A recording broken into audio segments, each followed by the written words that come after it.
पद्धतीनं मी सुद्धा काय करेन. पडोरी राहीन तोही ठाई उगाची संतांची पायी न मागे न करे काही तुझी अनुगा विठोबा. जगद्गुरु तुकोबराला जगाचा मालक बोलतात. महाराज एवढा व्याकुळ होऊन तुम्ही हीच मागणी का करतात. त्यावेळेला जगद्गुरु तुकोबर आहे त्याचं उत्तर अभंगाच्या 3ऱ्या चरणात देतात.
तुम्ही आम्ही पिडोजेने दोन्ही वारती एकाने बैसलो धरणे हका देत द्वाराशी.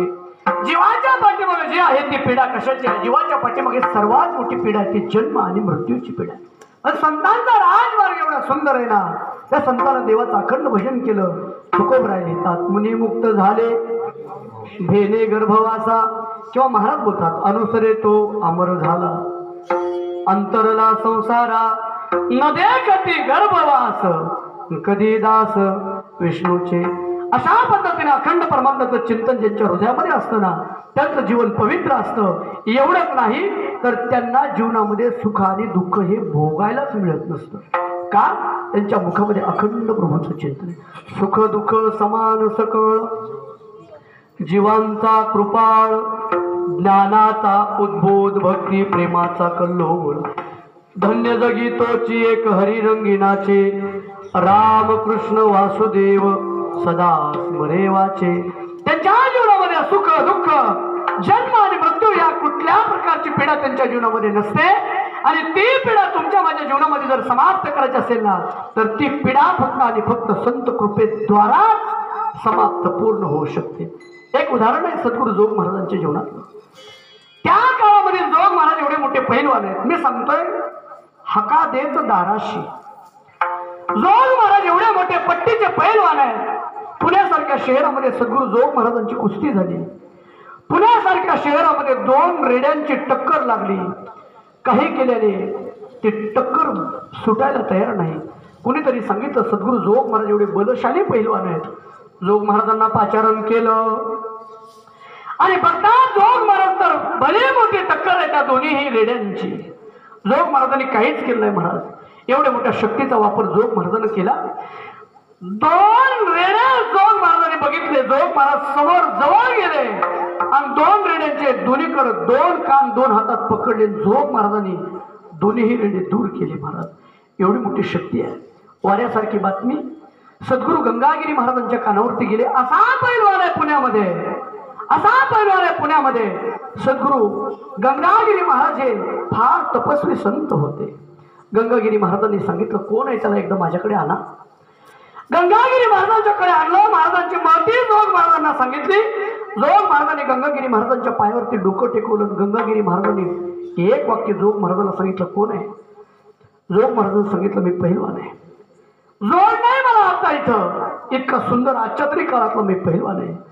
सद्गुरू गंगागिरी महाराजांनी जोग महाराजांच्या पाठीवर थाप टाकली. सांगितलं मी तुला पहिलवान त्या दिवशी म्हणून ज्या दिवशी मी सांगितलेल्या पहिलवानाबरोबर तू कुस्ती जिंकशील ना त्यावेळेचा तू खरा पहिलवान आहे. जोग महाराजांनी हात जोडले. हात जोडून सांगितलं सांगा महाराज नाव कोण आहे तो जगामधला पहिलवान.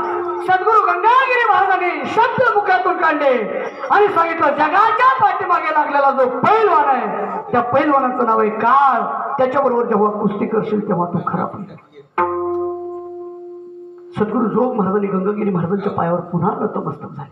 श्री संतांच्या माथा चरणावरी साष्टांग हे करी दंडवत दंडवत केला आणि या पैलवानाची भेट कुठं होईल म्हणून सद्गुरू जोग महाराजांनी गंगागिरी महाराजांना विचारलं. गंगागिरी महाराजांना सांगितलं पुण्यावरून सरळ आळंदीला जा. ज्ञानोबराच्या बरोबर तो पैलवान आहे. ज्ञानोबराच्या ताब्यामध्ये तो पैलवान आहे. तिथं गेल्यानंतर तुझी आणि त्याची भेट होईल आणि तिथं तुमच्या दोघांची कुस्ती होईल. सद्गुरू जोग महाराज गेले. अजान वृक्षामध्ये अजान वृक्षाच्या बागेखाली जाऊन जोग महाराज बसले आणि सद्गुरू जोग महाराजांनी त्या पहिलवानाची प्रतीक्षा केलेली आहे. नामस्मरण केलंय सद्गुरू जोग महाराजांनी. ज्ञानोबा ज्ञानोबा ज्ञानोबा हका देत दाराशी किंवा तुकोबराय बोलतात. थाकलोशे द्वारी उभा याचक भिकारी मज भिक काही देवा प्रेम भातुके पाठवा. संत महात्मे ज्ञानोबराच्या दारामध्ये जाऊन सद्गुरू जोग महाराजांनी प्रार्थना केली. धरणा धरलं. ज्या सद्गुरू महाराजांना फक्त जगातील पैलवान माहिती होता ना त्या सद्गुरू जोग महाराजांनी गंगागिरी महाराजांच्या आशीर्वादाने अशी काही आपल्या जीवनामध्ये प्रक्रिया केली. ती प्रक्रिया म्हणजे काळाबरोबर कुस्ती सद्गुरू जोग महाराजांनी केली. परंपरेने संस्थेत सांगितलं जातं जोग महाराजांनी अनुष्ठान केलं. ज्ञानोबराय प्रसन्न झाले आणि प्रसन्न झालेल्या ज्ञानोबरायांना सांगितलं काय पाहिजे मागा. त्यावेळेला सद्गुरू जोग महाराजांनी सांगितलं माझ्या जीवनामध्ये मला काहीच नाही पाहिजे फक्त आणि फक्त तुमचं दर्शन पाहिजे. एका जनार्दनी घडवत्यांचा संघ न व्हावा वियोग जन्मोजन्मी अशी मागणी सद्गुरू जोग महाराजांनी केलेली आहे. जगद्गुरू तुकोबराय सांगतात देवा माझ्या जीवनामधली जी पीडा आहे ना माझ्या म्हणजे जगताच्या पाठीमागे लागलेली जी जन्म मृत्यूची पीडा आहे ना ती पीडा समाप्त करण्याची शक्ती जर कुठं असेल तर ती फक्त संतांच्या जवळ. आणि म्हणून महाराज सांगतात तुम्ही आम्ही पिडो जेणे दोन्ही वारती एकाने बैसलो धरणे हका देत दाराशी. जगद्गुरू तुकोबराय सांगतात या देहानंतर माझं काय होईल काही सांगता येत नाही देवा. आता मागुता येईल फेरा हे तो न घडे या नगरा म्हणे तुकया बंधू राम धरा ओळखी नाही तरी झालं अघोरागा. हरी राम कृष्ण गेले टळले प्रहर 3 काय निधसुरा अजून जागे होऊन करा काही दान नका ऐकू झाकून रोचनगा. माय बाप देव प्रसन्न जर झाला तर देवाला काय मागावं आणि ही मागणी तुमच्या माझ्याकडून व्यवस्थित व्हावी म्हणून संत महात्म्यांना मागण्याची गरज नसताना सुद्धा तुमच्या माझ्या माहितीसाठी ही मागणी करून ठेवलेली आहे. एक जण एका माणसाकडे गेला गावात आणि सांगितलं हो सावकार मला वडील नाही एकुलती एक बहीण आहे आणि एकुलत्या एका बहिणीचं लग्न आहे सावकार पैसे द्या. सावकारानं सांगितलं हो तुझे वडील माझे मित्र होते ना मग मित्राची काय मुलगी आणि माझी काय मुलगी. तो राजा वरती गेला सावकारानं पैसे मागितले. सावकारानं सांगितलं किती पाहिजे. त्यांनी सांगितलं 1 लाख रुपये द्या. 1 लाख रुपये घेतले ना मग काम झालं परत आलं पाहिजे ना. पैसे हातामध्ये घेतले ना उठून उभा राहिला आणि सावकाराला बोलायला लागला. म्हटलं सावकार, वरच्या मजल्यावर राहता, तब्येत एवढी जाड आहे तुमची, आणि तुमचा जर प्राण इथं गेला तर या दरवाज्यातनं तुम्हाला बाहेर काढायचं कसं? राग आला सावकाराला. सेवकाला बोलायला सांगितलं, मूर्खाकडून लाख रुपये दिलेले परत घ्या, बंद खोलीमध्ये याला कोंडून टाका. आतमध्ये कोंडला. दुसरा मुलगा गेला, दुसऱ्या मुलाला पाठवलं. आईला सांगितलं, राजा बराच वेळ झाला तुझा लहान भाऊ गेलेला आहे आणि तो परत आला नाही. का नाही गेला? आला का नाही? जा आणि त्याची चौकशी करून ये. दुसरा भाऊ गेला. विचारलं, सावकार तुमच्याकडे माझा भाऊ आला होता ना, परत का नाही आला? त्यावेळेला त्या सावकाराने सांगितलं, राजा पैसे दिल्यानंतर त्यांनी त्याच्या रस्त्याला लागायला पाहिजे होतं, पण काय मागावं आणि काय मागू नये याचा अर्थ काय बोलावं आणि काय बोलणं हे त्याच्या बुद्धीमध्ये नाही.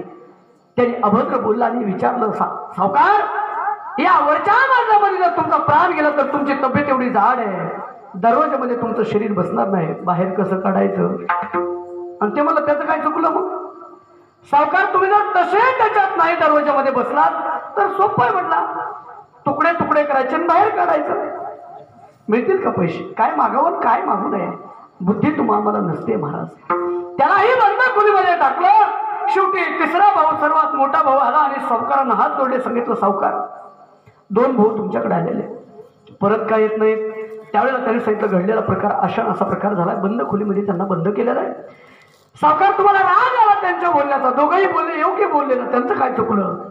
माझ्या लहान भावाचं चुकलं बोलणं, मधल्या भावाचं बोलणं चुकलं. सावकार पण मी सांगू का, ते दोन्हीही माझ्यापेक्षा लहान आहेत. एक जण म्हणला तुकडे करून बाहेर काढायचं, दुसरा म्हणला काय करायचं? दुसरा म्हणला तुकडे करून बाहेर काढायचं. पण सावकार म्हणला त्यांना कळत नाहीये.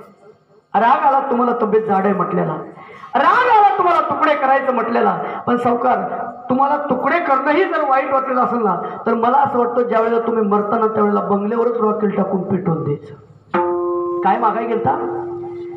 रक्कम मागायला गेलता, पण बुद्धी नसल्यामुळे जर सामान्य व्यवहार होत नसेल मायबाप, तर देवाला मागत असताना किती कुशाग्र बुद्धी लागत असेल. महाराज सांगतात, देवा यानंतर मागणी जर चुकली ना तर या देहाचं काही होईल सांगता येत नाही. म्हणून अतिशय अंतकरणातल्या वृत्तीने तळमळीने जगद्गुरु तुकोबराय सांगतात, देवा आतापर्यंत जी ऐकलं असेल नसेल मला माहित नाही, पण ही जी मागणी आहे ती शेवटची मागणी आहे. देवा या मागणीकडे लक्ष द्या आणि लक्ष देऊन जसा अनंत भक्ताचा उद्धार केला ना तसा माझाही उद्धार करा, माझीही मागणी पूर्ण करा. तळमळीची जी मागणी आहे ना जगद्गुरु तुकोबराय यांनी अभंगाच्या शेवटच्या चरणात तुका म्हणे या